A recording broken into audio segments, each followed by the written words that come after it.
आज की कहानी का नाम है ननंद। शिखा परिवार की लाडली बिटिया या फिर यूं कहे कि परिवार की आन बान और जान थी। जब घर में होती तो ऐसा लगता मानो घर में आसमान टूट पड़ा हो। घर में इधर उधर धमा चौकड़ी करना और खूब सारी बातें करना उसके पसंदीदा कामों में से एक था। शिखा के दादाजी शिखा को बहुत प्यार करते थे, लेकिन आजकल उन्हें शिखा की एक चिंता और खाए जा रही थी, और वो थी शिखा की शादी की चिंता।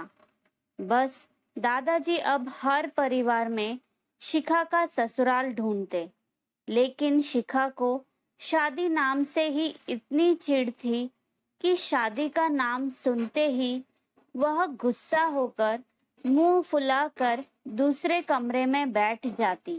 खैर, थोड़ी देर में उसका गुस्सा खुद ब खुद उतर जाता और वो वापस अपनी धमा चौकड़ी में व्यस्त हो जाती। काफी खोजबीन के बाद शिखा के दादाजी को कोई ऐसा परिवार नजर नहीं आया जहां वे अपनी लाडली बिटिया की शादी कर सके। इसलिए उन्होंने अपने बचपन के दोस्त से बारे में राय लेने का निश्चय लिया। बस फिर क्या था, वे अपने दोस्त राय बहादुर से मिलने बरेली के ओर निकल पड़े। अगले दिन जब वह बरेली पहुंचे तो राय बहादुर ने स्टेशन पर ही उनके लिए गाड़ी भेज दी थी। 10 साल बाद अपने बचपन के दोस्त से मिलने के लिए वे भी बहुत बड़े उतावले थे। गाड़ी धीरे धीरे राय बहादुर के घर की ओर बढ़ी। बड़ा सा बंगलो, बंगलो के आगे बगीचा, गाड़ियां और नौकर चाकर देख दादाजी का मन खुशी से भर गया। इन 10 सालों में राय बहादुर ने कितनी तरक्की कर ली है। नहीं तो 10 साल पहले राय बहादुर के पास था ही क्या। बस यही सोचते सोचते शिखा के दादाजी दोस्त के बंगलो पहुंच ही गए। गाड़ी की हॉर्न की आवाज से के साथ ही राय बहादुर घर के बाहर अपने दोस्त के स्वागत के लिए आ गए थे। अपने दोस्त को गले लगाकर वे दादाजी को अंदर ले गए। घर के अंदर से भी काफी शानदार था। अपने दोस्त की संपन्नता को देख शिखा के दादाजी भी फूले नहीं समाये। चाय नाश्ता के बाद राय बहादुर ने उनके खास दोस्त से आने का कोई खास कारण पूछा। दादाजी ने पोती की शादी के लिए एक अच्छा सा परिवार ढूंढने का काम सौंपते हुए बिटिया का फोटो राय बहादुर के हाथ में सौंप दिया। राय बहादुर भी अपने बेटे विक्रम के लिए एक सुयोग्य कन्या की तलाश में थे। तीखे नैन नक्श, चेहरे पर तेज और एक बार में ही किसी को पसंद आने वाली शिखा बिटिया को फोटो में देखकर ही उन्होंने शिखा को अपने घर की बहू बनाने का फैसला कर लिया। राय बहादुर इतना सोच ही रहे थे कि इतने में उनका बेटा विक्रम आ गया। विक्रम ने दादाजी के पैर छुए और हालचाल पूछने के बाद ऑफिस की ओर निकल गया। विक्रम के जाने के बाद राय बहादुर ने अपने दोस्त से विक्रम और शिखा के संबंध के लिए पेशकश की। शिखा के दादाजी को लगा जैसे राय बहादुर ने उनके मुंह की बात छीन ली हो। खैर, प्रसन्नता से विदा लेकर अपने घर आने का कहकर दादाजी अपने घर की ओर निकल गए। विक्रम को शिखा बहुत पसंद थी, लेकिन विक्रम की माँ विक्रम की शादी अपने से भी बड़े घर में करना चाहती थी। लेकिन विक्रम के मनाने पर वह मान गई और तय समय पर विराम और शिखा की शादी हो गई। ससुराल में शिखा के सास ससुर, विक्रम के बड़े भैया भाभी और शिखा की ही उम्र की एक ननद थी रागिनी। अपनी सादगी और सबका अच्छे से ख्याल रखने के कारण शिखा ने घर में सबके दिलों में जगह बना ली, लेकिन अपनी तमाम कोशिशों के बावजूद अपनी सासू माँ का प्यार पाने में असफल रही। वह शिखा के हर काम में कुछ ना कुछ गलती निकाल ही देती थी।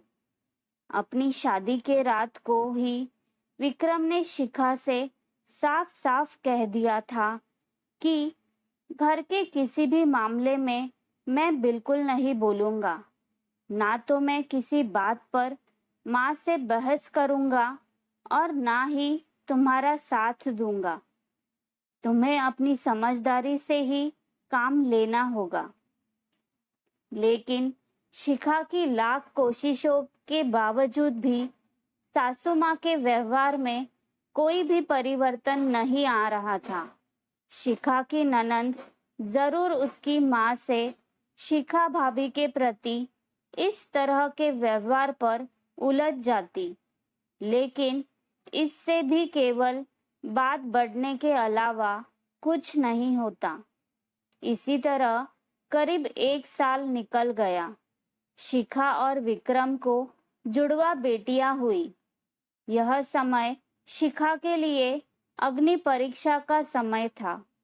शिखा का दर्द शिखा के लिए आंसू बन गया था।